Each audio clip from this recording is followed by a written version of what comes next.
É isso, Caio. Já se esperava, né, uma, digamos, tolerância, se a gente compara, usando mais uma vez uma comparação agora com o ministro Flávio Dino, que foi tão rigoroso nas observações que fez com o Alexandre Ramagem e as anotações que ele tinha no caderno dele.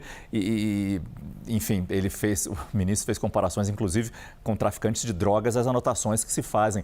As defesas tinham adiantado que esperavam essas divergências, como a Jussara falou, do ministro Fux, talvez do ministro Zanin. Agora, eles estão com a esperança danada dessa fala de Flávio Dino para que alguns dos réus tenham penas menores, né, Caio?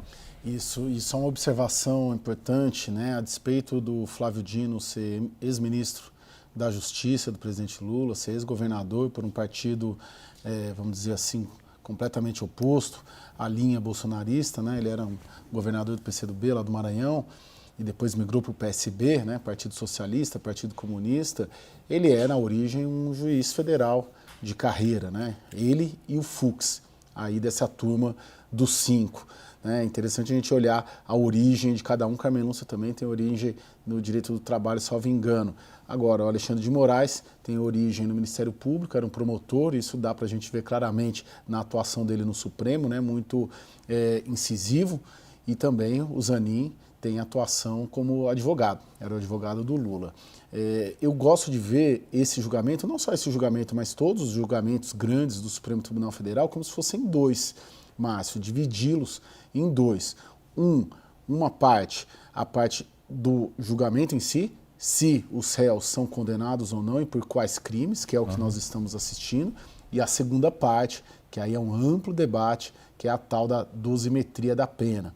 Porque a partir da participação, a doutora Luísa estava falando isso agora, de cada um, que a gente vai ver quanto que o Supremo Tribunal Federal entende que eles participaram, a quantidade, né, da participação dele, o tamanho da participação de cada um dos réus. Nós estamos nessa primeira fase, são condenados ou não são condenados? A gente vê que não está tratando de pena alguma, mas a expectativa é que na sexta-feira haja uma longa sessão e um longo debate para aí sim aplicar a dosimetria de cada um. Surpreende o voto do Flávio Dino, não se esperava um voto do Flávio Dino nesse sentido, em relação a uma participação menor do Heleno, do Ramagem e do Paulo Sérgio Nogueira. Muito provavelmente amanhã o ministro Luiz Fux também vai ampliar essa divergência e a gente vai ver como que vai ser a posição da ministra Carmen e do ministro Zanin em relação ao tamanho da participação de cada um deles nessa conspiração.